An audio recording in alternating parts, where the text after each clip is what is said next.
À la une de cette édition du journal, le président de la République est revenu sur ses propos qui ont suscité l'émoi sur les réseaux sociaux. Félix Tshisekedi a expliqué ce qu'il entendait par l'expression militaire clochard, précisant qu'il ne s'agissait nullement d'un mépris, mais plutôt d'un rappel adressé aux institutions afin de rendre à nos vaillants soldats la dignité qui leur est due. Explication à suivre dans les premiers reportages de ce journal. Et du côté de l'opposition, on appelle au respect strict des droits fondamentaux après l'interpellation à son domicile à 3 heures du matin d'Emmanuel Ramazani Shadari, secrétaire permanent du PPRD. Le FCC dénonce des méthodes qu'il juge des natures à fragiliser davantage la cohésion nationale, d'autant plus que ses bureaux avaient fait l'objet d'une perquisition la veille. Et en sport, victoire des Léopards face au Chipolopolo de la Zambie ce mardi en match amical international en marge de la Coupe d'Afrique des Nations 2025. Les 2 buts de la RDC ont été inscrits par Arthur Maswaku et Rocky Bouchiri. Bonsoir à tous et à toutes et bienvenue dans ce journal. Sous les directives du président de la République, Félix Tshisekedi, la vice-primature de la fonction publique, modernisation de l'administration et innovation du service public à travers l'École nationale d'administration organise du 16 au 17 décembre la première édition des conférences annuelles du service public, placée sous le thème « Bâtir des services publics de progrès fondés sur la compétence, l'intégrité et la digitalisation ». Ces assises s'inscrivent dans la vision du chef de l'État visant l'avènement d'une fonction publique moderne, performante et d'excellence. Début ce mardi 16 décembre 2025 de la première édition des conférences annuelles du service public. Placée sous le patronage du chef de l'État Félix-Antoine Tshisekedi Tshilombo, la vice-primature de la fonction publique, modernisation de l'administration et innovation du service public à travers l'École nationale d'administration. Ces assises de 2 jours placées sous les thèmes « Bâtir des services publics de progrès fondés sur la compétence, l'intégrité et la digitalisation ». Ces travaux constituent un cadre stratégique des réflexions et d'échanges visant à impulser une nouvelle dynamique au sein de l'administration publique congolaise. Pendant 2 jours, au cadre de l'État, experts nationaux et internationaux, responsables d'institutions publiques, partenaires techniques et financiers ainsi que les apprenants de l'ENA s'épanchent sur les grands défis de la fonction publique, notamment la professionnalisation des agents, la promotion de l'éthique et la redevabilité, ainsi que l'intégration des outils numériques dans la gestion administrative. Dans son allocution d'ouverture, le chef de l'État Félix-Antoine Tshisekedi Tshilombo a souligné que ces conférences s'inscrivent dans la vision de modernisation de l'administration publique et l'amélioration de la qualité des services rendus aux citoyens. L'ENA n'est pas une simple institution de formation. Elle doit être un laboratoire d'excellence où se conçoivent et s'expérimentent les nouvelles pratiques administratives, un creuset d'éthique où l'on apprend que servir l'État, c'est d'abord servir l'intérêt général. Elle vise aussi à jeter les bases d'une fonction publique performante, efficace et orientée vers les résultats. Un grand jour pour nos services publics, un grand jour porteur d'espérance pour notre pays. Aujourd'hui, nous avons décidé d'opérer un choix entre l'autoflagellation et la détermination d'aller de l'avant. Les différents panels aborderont entre autres la réforme du statut de l'agent public, la gestion axée sur les compétences, la lutte contre la corruption ainsi que la digitalisation des procédures administratives, considéré comme un levier majeur des transparences et des célérités dans le traitement des dossiers. Et lors justement du lancement de ces conférences annuelles du service public, le président de la République a profité de l'occasion pour éclairer l'opinion sur ses propos tenus le week-end dernier concernant la situation sociale des forces armées de la RDC. Félix Tshisekedi a confirmé avoir trouvé les militaires délaissés, précisant toutefois qu'il ne s'agissait pas de mépris, mais d'un rappel aux institutions de faire leur travail afin de rendre aux forces armées la dignité qui leur est due. Ce samedi, lors d'un face-à-face avec la jeunesse, le chef de l'État a poliment demandé à utiliser l'expression clochard pour désigner les militaires congolais ou leur situation qu'ils trouvent lorsqu'ils arrivent au pouvoir sans peur de se contredire par rapport à des affirmations émises bien plus tôt. Une pilule qui a eu du mal à passer en ce temps où le pays fait face à une guerre d'agression. Les circonstances sont particulières, les FARDC sur les fronts sont confrontés à des rudes combats qui emportent ses effectifs armes à la main quand ils n'effectuent pas le fameux repli stratégique. Après un week-end plein en interprétation, le président de la République a préféré clarifier ses propos ce mardi en présence des fonctionnaires de l'État. Il dénonce, parfois avec des mots durs, l'indignité des conditions de vie dans lesquelles tant de nos compatriotes ont été contraints durant des années. Ce n'est jamais pour les mépriser et certainement pas nos vaillantes forces de défense et de sécurité, mais pour placer l'État face à ses responsabilités et rappeler l'urgence de leur rendre en acte la dignité qui leur est due. Depuis quelques mois, Félix Tshisekedi est connu pour l'utilisation d'un vocabulaire qui sort de l'ordinaire lors de ses différentes interviews. Borderline, belliqueux, escarmouche, des expressions utilisées par le président de la République ont plus d'une fois donné du contenu à quelques polémiques sur les réseaux sociaux et émissions de débat. Et puis, guerre dans l'est du pays, la communauté Banyamulenge s'est réunie ce mardi au centre CEPAS à Kinshasa pour rejeter avec fermeté ce qu'elle qualifie de manipulation du Rwanda autour de la prétendue protection des Banyamulenge. Selon la communauté, le Rwanda chercherait à faire croire à l'opinion internationale qu'il intervient en République démocratique du Congo pour assurer la sécurité des Banyamulenge, alors que ses véritables objectifs seraient, d'après eux, l'expansion territoriale et l'exploitation illégale des minerais congolais. Les interventions ont dénoncé ce qu'ils appellent un mensonge d'État servant à justifier les incursions répétées de l'armée rwandaise sur les sols congolais sous couvert des protections communautaires. Prenons la parole, Enoch Ruberangabo Sebineza, président de la communauté Banyamulenge, a dressé un tableau sombre des souffrances endurées par cette population au cours de plus de 30 années des conflits armés dans l'est de la RDC. Il a insisté sur le fait que les Banyamulenge sont eux-mêmes des victimes de cette guerre et refusent toute instrumentalisation de leur identité à des fins géopolitiques. La communauté Banyamulenge demande, dans le speech du représentant du Rwanda aux Nations Unies, il a cité nommément notre communauté 9 fois. On se pose des questions. Ces autorités rwandaises veulent quoi de notre communauté? Et donc, nous exigeons au même Conseil de sécurité de veiller à l'application de la résolution 2773 dans son intégralité. Nous nous adressons cette fois-là au président des États-Unis d'imposer le respect des accords de Washington aux 2 États signataires en particulier, en exigeant le retrait total des troupes du Rwanda. On a vu des déclarations, c'est vrai, ça ne suffit pas. Nous voulons des actes. La communauté Banyamulenge réaffirme ainsi son attachement à la paix, à la souveraineté de la RDC et à la coexistence pacifique entre toutes les communautés du pays. Un mois après son élection à la tête de l'Assemblée nationale, Aimé Boji Sangara a dressé un premier bilan jugé dense et structurant à l'occasion de la séance plénière marquant la clôture de la session ordinaire de septembre dernier, essentiellement budgétaire.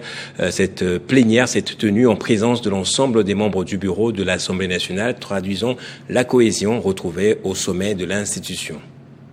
Arrivé à la présidence de la Chambre basse du Parlement dans un contexte institutionnel délicat marqué notamment par la démission inédite de 2 membres du bureau, Aimé Boji Sangara a su en l'espace de quelques semaines restaurer un climat d'apaisement, de dialogue et de stabilité. Il a salué la maturité politique des députés nationaux et souligné que les avancées enregistrés ont été rendus possibles grâce à une franche collaboration entre les présidents et l'ensemble des membres du bureau, agissant dans le respect des équilibres politiques et de la légalité républicaine. Sur le plan législatif, le nouveau président peut se prévaloir d'un bilan chiffré significatif malgré le temps contraint. En un mois, 9 propositions de loi et 6 projets de loi ont été examinés et transmis aux commissions compétentes, tandis que 5 lois majeures ont été adoptées, dont la loi de finances pour l'exercice 2026 et la loi portant reddition des comptes 2024.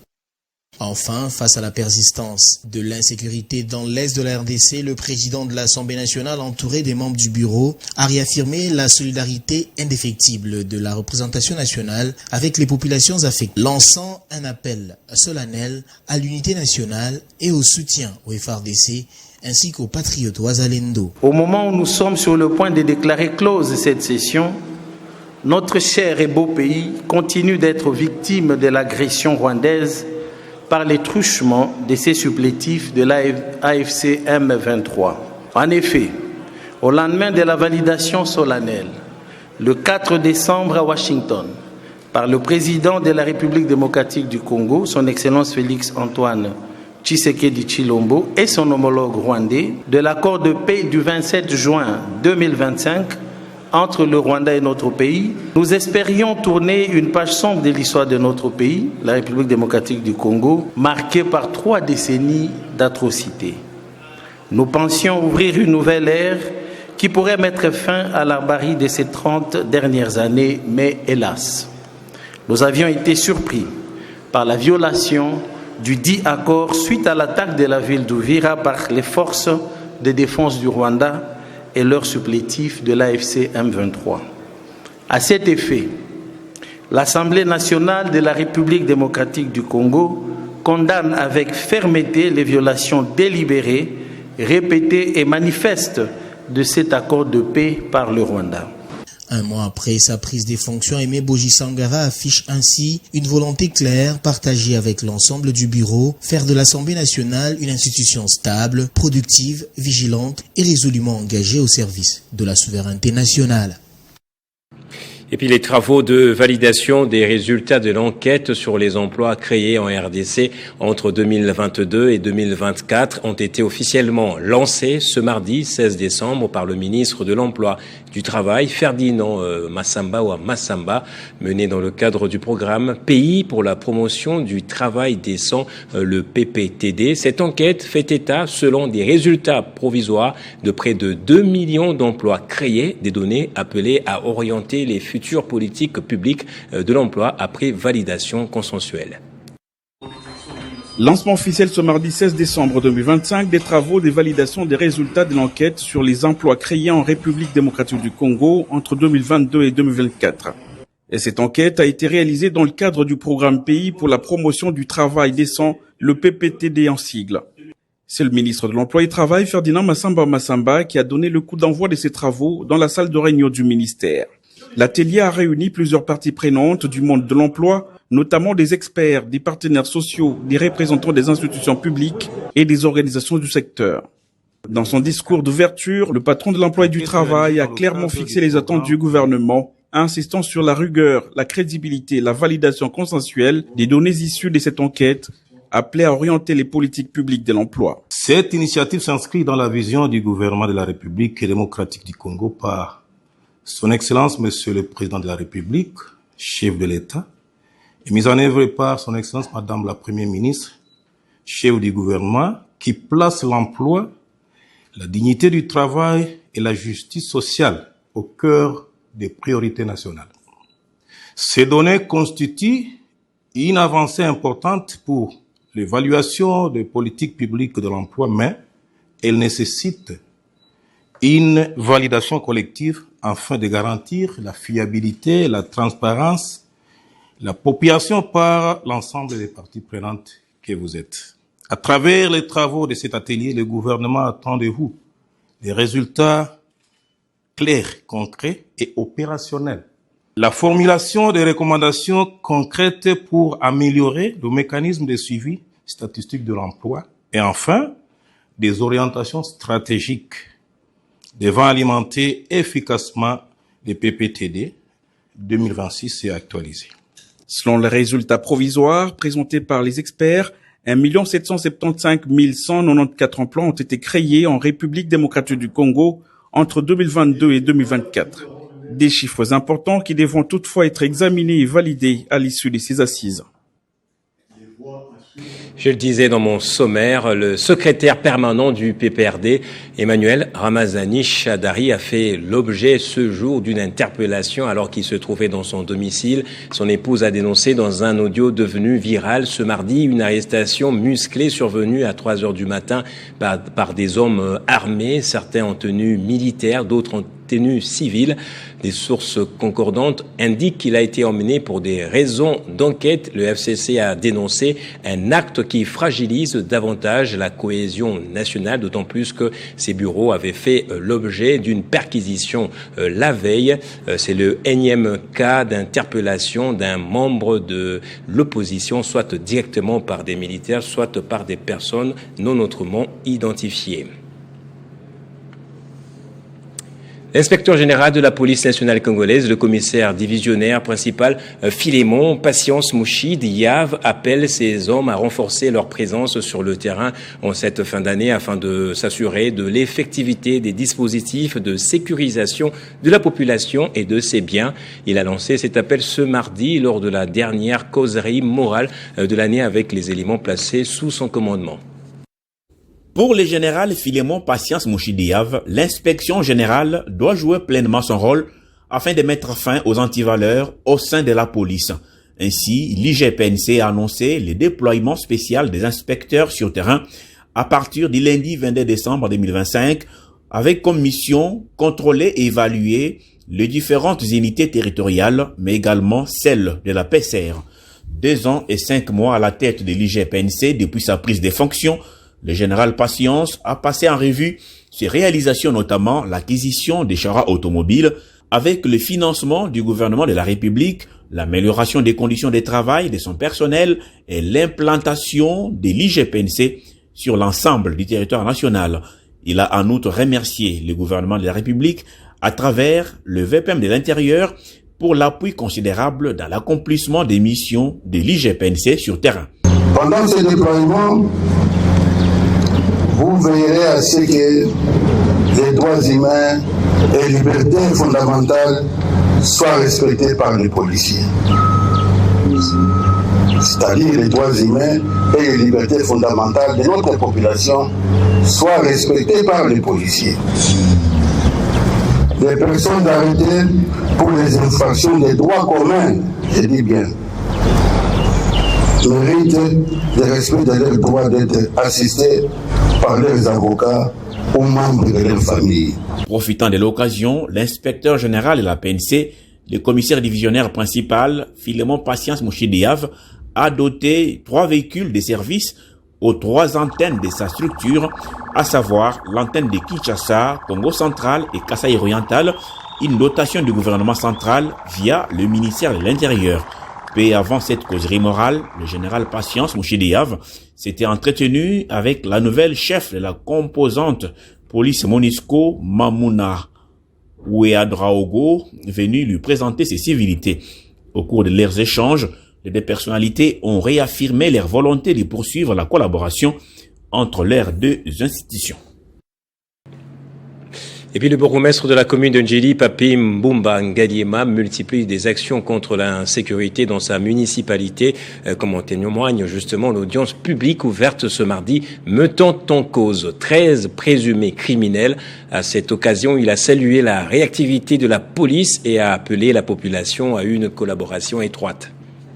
C'est dans le souci de lutter contre l'insécurité dans sa juridiction que le bourgmestre Papi Mbumba Ngaliema a décidé personnellement d'assister à cette audience publique mettant en cause ces jeunes désœuvrés appelés communément Kuluna. Auteur de plusieurs forfaitures, ces hors-la-loi opérant très souvent avec armes à la main sèment terreur et frayeur au sein de la population. Satisfait de la mission accomplie par les forces de l'ordre, le bourgmestre de la commune d'Ndjili invite la population à collaborer avec la police. Les services de sécurité, sous notre direction, nous avons réussi à mettre la main sur ces grands criminels que nous venons de présenter devant la population.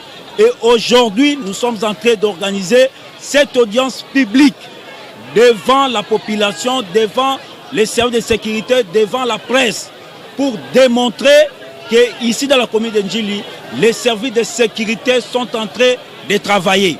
Les preuves, les résultats sont là. il est là avec sa bande, ils vont déférer devant le public, déférer devant les juges, publiquement ils seront jugés et ils vont répondre de leurs actes.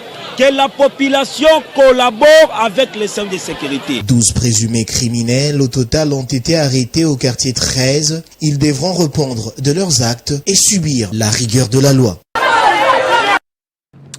Et puis 153 Kuluna, parmi lesquels certains impliqués dans les récents affrontements entre gangs au centre-ville de Lubumbashi, vous l'aurez compris, nous sommes dans le Haut-Katanga, ainsi que des jeunes volontaires mis à la disposition du service national par les autorités provinciales, ont été transférés au centre d'instruction et de formation de Kanyama KCC. Toutes ces opérations ont été supervisées par le gouvernorat. Des affrontements en plein jour, en plein centre-ville de Lubumbashi. Le bande de jeunes délinquants, communément appelés Kuluna, font leur grand retour et plongent les paisibles citoyens dans l'inquiétude. Face à la recrudescence de ces phénomènes, les autorités provinciales ont décidé de passer à l'action. C'est lundi, 15 décembre 2025, plus ou moins 153 jeunes, identifiés comme Kuluna, ont été embarqués à bord d'un cargo à destination de Mbujimayi. Ils poursuivront ensuite leur trajet par Mweneditu jusqu'à Mamboa, au centre d'instruction et de formation Félix-Antoine Tshisekedi, situé à Kanyama KCC, dans la province du Olomami. L'opération a été supervisée par le gouverneur ad intérim du Haut-Katanga, Martin Kazembe. Je suis venu vous réconforter. Vous voyez la tenue du service national que vous portez. Elle ne vous arrache pas la vie. On ne va pas vous tuer là où on vous amène. On vous y amène pour vous aider à apprendre différents métiers. Et quand vous aurez fini votre formation, vous reviendrez ici nous aider avec différents travaux. C'est beaucoup mieux que de rester au centre-ville. Parmi ces 153 personnes, on compte 12 jeunes filles, mais aussi de volontaires. Certains sont venus accompagnés de leurs parents, à l'image de cette famille qui a choisi de confier son enfant au service national. D'autres jeunes, visiblement motivés, se sont engagés volontairement à suivre la formation dispensée par le service national.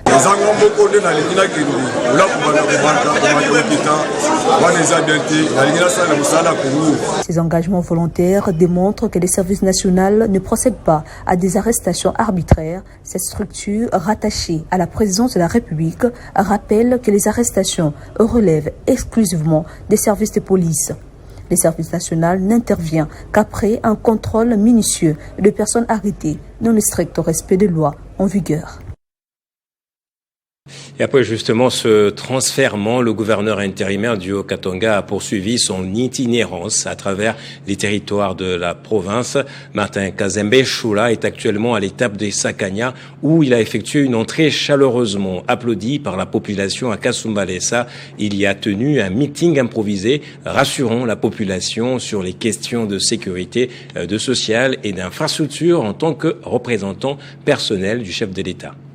C'est par la ville frontalière de Kasumbalesa que Martin Kazembe Choula est arrivé ce lundi 15 décembre 2025 dans les territoires de Sakanya, 5e étape de son itinérance à travers le Haut-Katanga profond.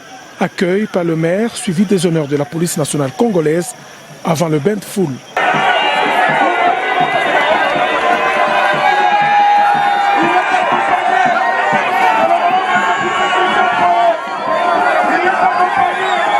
Tout Kasumbalesa semble s'être donné rendez-vous ici, au parking central, lieu prévu pour l'adresse de l'autorité provinciale. Des foules à perte de vue ont répondu présentes à la rencontre, comme si la cité frontalière voulait battre les records des accueils réservés à Mwanamayo, surnommé ici les déracineurs, par le maire André Kapampa, en référence à la signification de son nom Choula en langue Bemba. Prenant la parole, le gouverneur intérimaire a présenté sa délégation composée des membres du comité provincial de sécurité, des députés élus de Sakanya et d'inspecteurs territoriaux.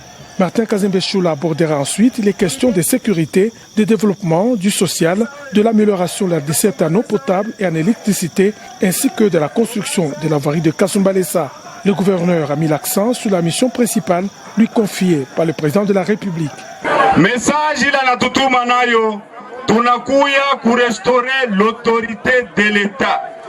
John Manamila Mielezea, inapasha tumusoutenir président de la République Fachi Beton, tout soutenir na ma service de sécurité yote. Il n'a pas à collaborer na ma service. Les populations de Kasumbalesa ont été invitées également à collaborer avec les services de sécurité pour barrer la route à l'ennemi, à la cohabitation pacifique entre communautés et à se ranger derrière le chef de l'État, Félix-Antoine Tshisekedi Tshilombo, et surtout à soutenir les institutions du pays. Et comme partout où il passe, le sénateur Dany Bonza continue de prendre des bains des foules. Cette fois, c'est Malema Nkulu qui est tombé sous le charme de ce leader incontesté de l'espace Grand Katanga. Unité nationale, sécurité et appui au chef de l'État ont constitué les messages clés de ce digne fils du Grand Katanga. Sa gratitude envers le chef de l'État, Félix-Antoine Tshisekedi Tshilombo, il exprimera encore et toujours. Même sa veste en pagne le témoigne. L'ambassadeur Dany Bonza Maloba a foulé le sol de Malema Nkulu, un des territoires de la province du Olomami, dans un climat de communion avec sa communauté.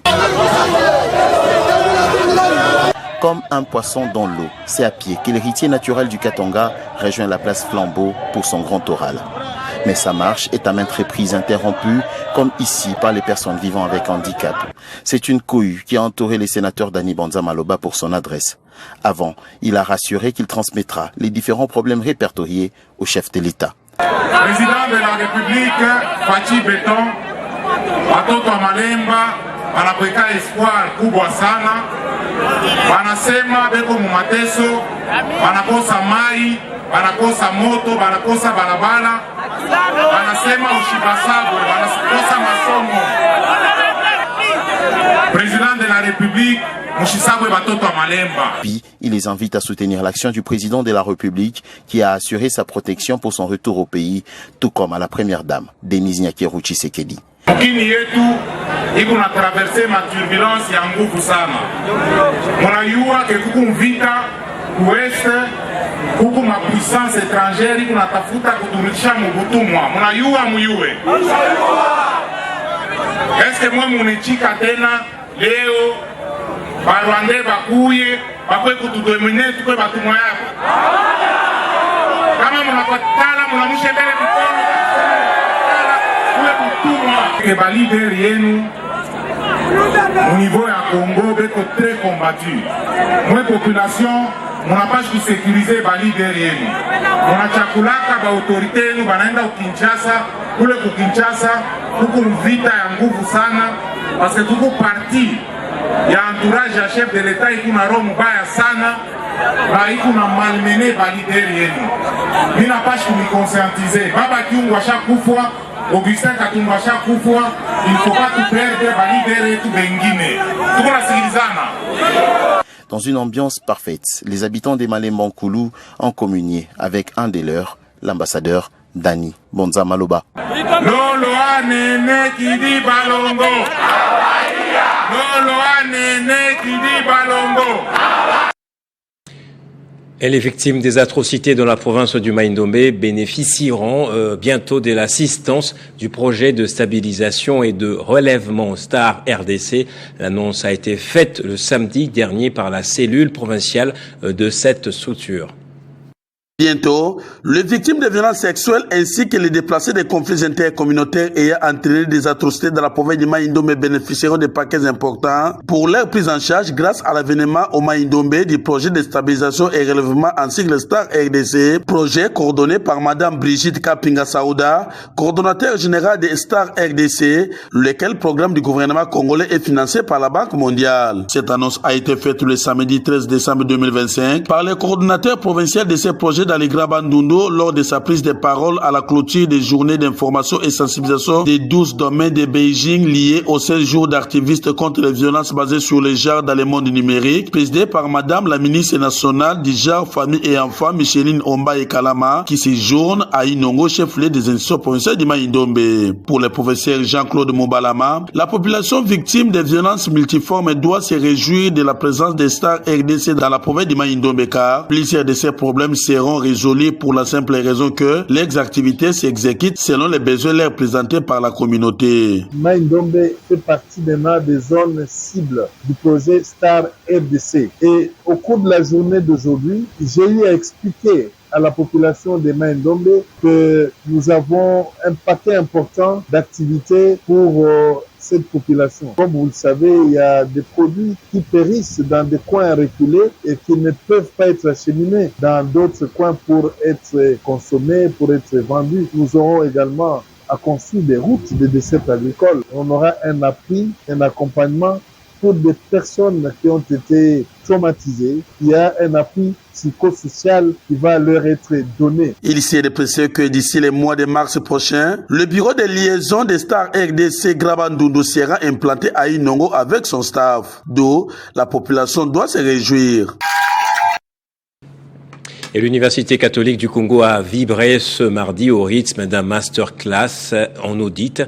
Cette matinée scientifique a permis aux étudiants de la faculté d'économie et de développement de mieux comprendre l'évolution du métier d'auditeur dans un monde en pleine mutation. Je déclare ouverte la matinée scientifique sur le thème innovation, pratique, digitalisation et perspectives pour les auditeurs de demain. Les étudiants de la faculté d'économie et de développement de l'Université catholique du Congo ont partagé une expérience exceptionnelle ce matin. Tous étaient en face d'un panel de haute facture constitué du directeur Oka Santia du cabinet d'audit des yachts, du professeur Joseph Moto, de l'abbé Augustin Babolama et senior manager Don Kapuka. Objectif à rapprocher de plus en plus les étudiants de l'évolution du métier d'auditeur dans un monde en pleine mutation sur le plan technologique, en présence du directeur des cabinets du recteur et de la sœur Claudine Ndumbi, doyenne de la faculté d'économie. Nous avons eu le temps de présenter à notre audience le métier de l'auditeur d'aujourd'hui et les évolutions prévisibles du métier de l'auditeur. Donc, ce même faisant, nous avons parcouru les notions de big data, les notions de cybersécurité, et nous pensons quand même avoir transmis les différentes notions, de communiquer avec notre audience sur les différentes notions qui leur permettraient d'être les auditeurs de demain et pouvoir garantir la sécurité des transactions financières. C'était important pour nous, les étudiants, puissent comprendre qu'aujourd'hui, l'audit nécessite beaucoup plusieurs techniques, il y a plusieurs outils à utiliser. Donc, les étudiants sont censés de maîtriser les outils informatiques. Ils doivent comprendre que pour être un bon auditeur, il faut avoir la maîtrise sur le logiciel Excel, d'avoir la maîtrise sur d'autres logiciels que les auditeurs utilisent, en vue de leur permettre d'être beaucoup plus performants. Les étudiants visiblement satisfaits ont émis les souhaits que ces masterclass soient pérennisés pour leur permettre de réconcilier les théories à la pratique afin qu'ils s'adaptent sur le monde professionnel. Et puis un atelier sur la question de l'intelligence artificielle a été organisé ce jour par Bibliothèque sans frontières avec l'appui de la Fondation Mukwege. Les représentants du gouvernement et les membres de la société civile ont été initiés au mécanisme de lutte contre les violences sexuelles liées au conflit grâce à l'intelligence artificielle. C'est une grande innovation et une première. La RDC peut désormais lutter contre les violences sexuelles liées au conflit grâce à l'intelligence artificielle. Nous avons donc pu présenter aujourd'hui le modèle d'intelligence artificielle que nous avons développé avec notre partenaire, la Fondation Mukwege, pour permettre de rendre plus accessible le guide qu'ils ont développé sur les obligations des États en matière de violences sexuelles liées au conflit.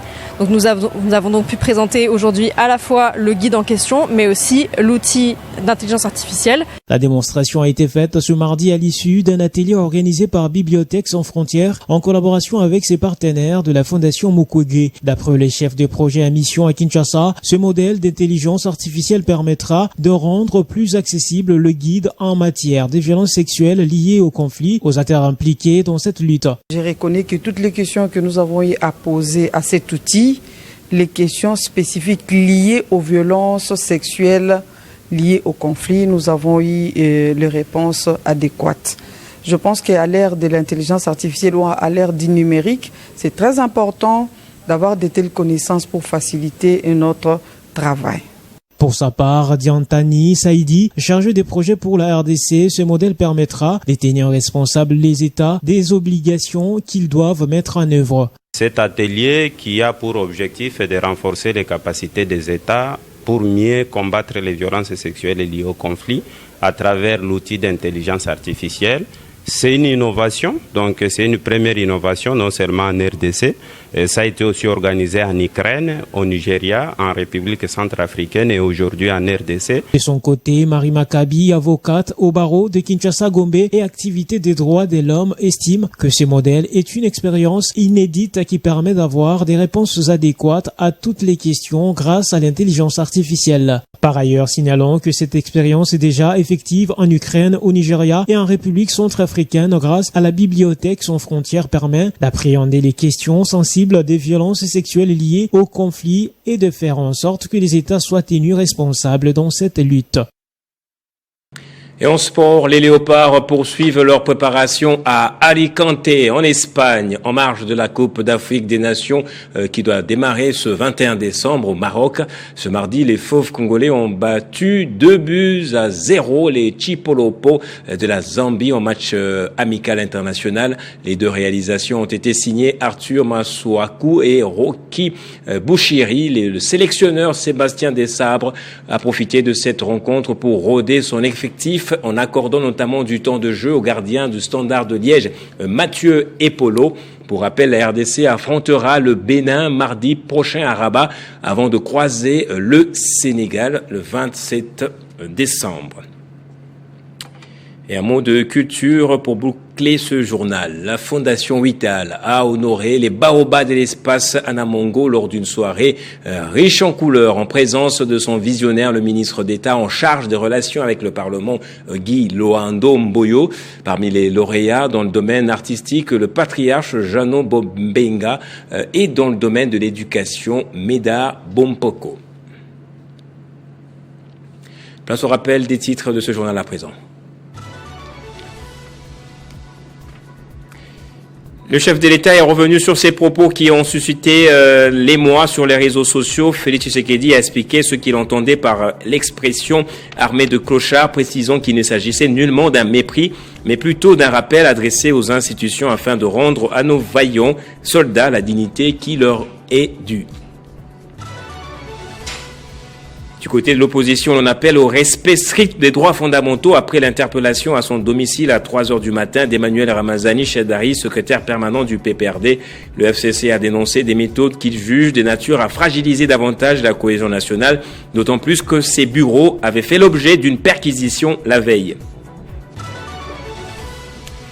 Et en sport, victoire des Léopards face au Chipolopos de la Zambie. Ce mardi, en match amical international en marge de la Coupe d'Afrique des Nations 2025, les deux buts de la RDC ont été inscrits par Arthur Masuaku et Rocky Bouchiri. C'est ici que se referme ce journal. Merci de nous avoir suivis et très bonne soirée à vous, madame, messieurs.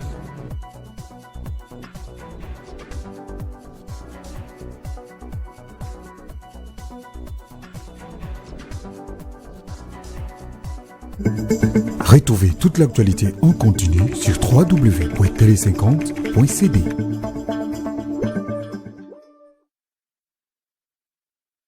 Les familles Lukamba, Ekuchu, Epote, Malenge, Maele et Atundu informent parents, amis et connaissances du programme des obsèques de leurs filles, sœurs, mères, tantes et grand-mères bien-aimées. Mercredi 17 décembre 2025, messe de Requiem des Aga Khan University Hospital, 3e Parkland Avenue, Limuru, Road, Nairobi, Kenya, heure 11h juste. Veillée mortuaire, prière et recueillement, domicile familial, avenue Macampagne numéro 35, quartier Joli Parc, commune de Ngaliema.